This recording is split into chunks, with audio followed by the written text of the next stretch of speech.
Hello, my name is Amina and I'm your decision-making specialist. And today I'm still here. We're in stage 2, which is just a eyelash more that we can go to the curb and get food. We can go to the curb and get flowers. We can go to the curb and get more things. We just can't get beyond the curb. So, and must wear a mask. So today is day 55 and it is May 9th, 2020. So wherever you are and however open your area is, I hope you're doing well, keeping safe. And if you're not doing well, I'm very sorry and I send every best wish I can. And today, this morning, I was thinking about how many days, and I was just kind of listening to some interviews on the radio, and one just kind of caught my eye, or my ear, and that is there was a gentleman, and I only listened to part of it, so I don't know his name, and I wish I did. And he is from Athens, Georgia, in the United States. And what I heard from him that caught my ear is, I am not going to open up my bar. And I thought, okay. And then I listened, and when I found out it was Georgia, and I already knew that Georgia was pretty wide open. If you want a suntan, you can go there. And masks are not required the same way they are here. And so he was talking about not opening up his bar. 33 million people in the United States without jobs. And this man had an opportunity right here and now to open up his bar, make money, and resume that part of his life. And yet, he said no. And do you know the reason? He said no. He said, there is no amount of money or time or energy to me more important than somebody's life. And he said, I also do not want to come here and risk the life of my family. She has a little girl and a little boy, about 7 and 8, I think he said. And he said, I don't want to help anybody else risk the lives of people that they love. There you go. And afterwards, I heard the person that had done the interview call this man a hero. And fascinatingly, I had heard some other people in different states say that they were not going to open their business for the same reasons. And I kept hearing this word hero. And one of the women that an interviewer had said, you are really a heroine. You are a hero. And she said, no. She said, I am somebody that cares. She said, heroes are someone who does something once and it just comes automatic and they didn't give any thought to it. They just saw something they had to remedy. They saved somebody's life. They saved an animal's life. They saved a burning building, something. She said, I call those heroes. And what struck me was when she said, one time. And then I listened to some meditations to clear my head for everything as much as I can.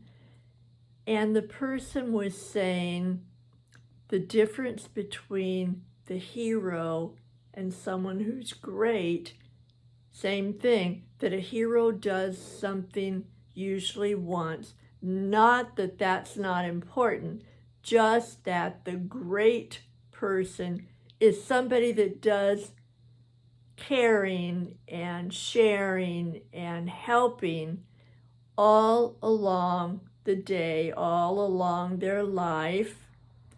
And that's just built into their system. They wouldn't say that they were a hero. They wouldn't say that they're great. They just say there's somebody that cares, or somebody that helps, or somebody that is aware. Just usually they had one word. And I started thinking, well, what if each of us had one word that described us and our story?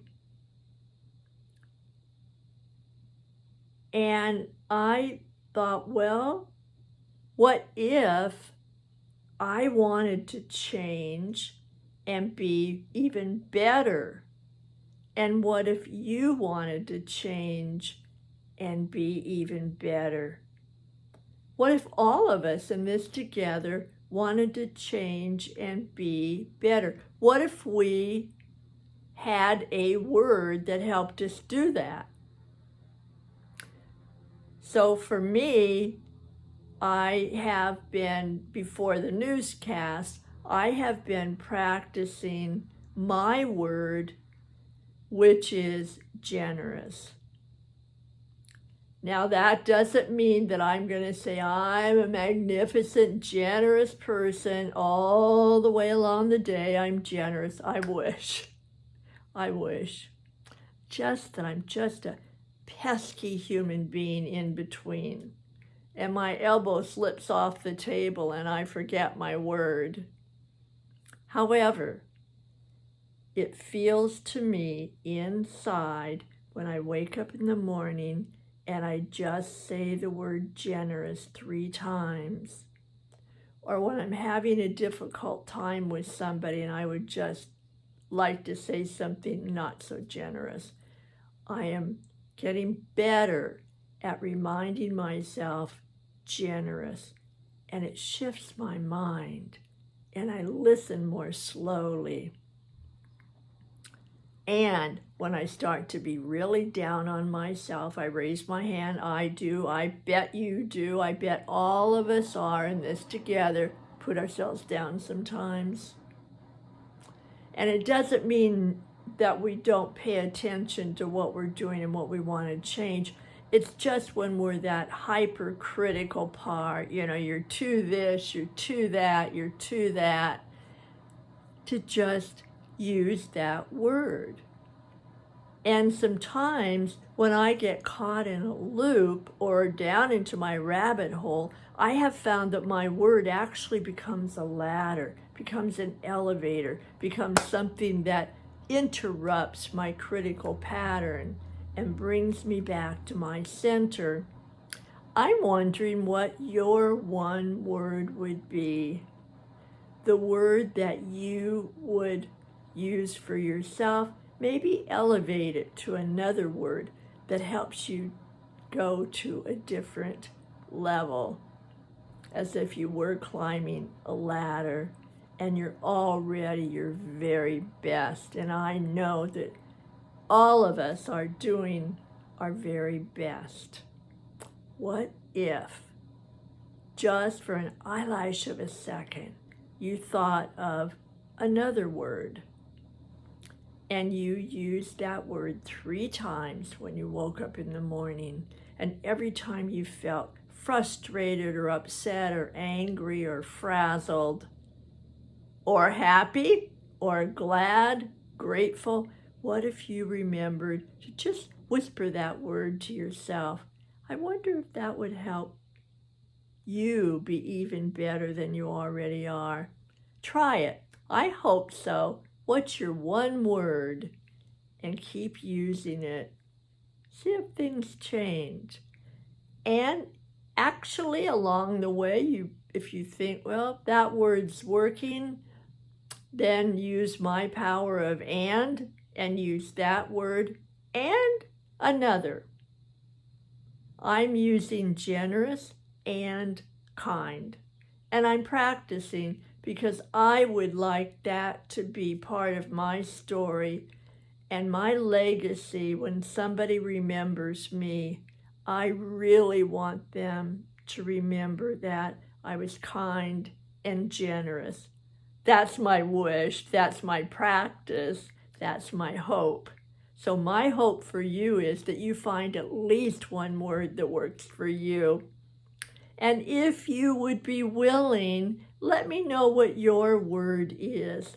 I am so passionate about words, and I like to know what other people are using. And please subscribe, press that button. Just takes a second, an eyelash less than a second. Press that subscribe. Come back tomorrow. I will be here, and I will be looking for you with my hand out and curious about your word. Bye for now.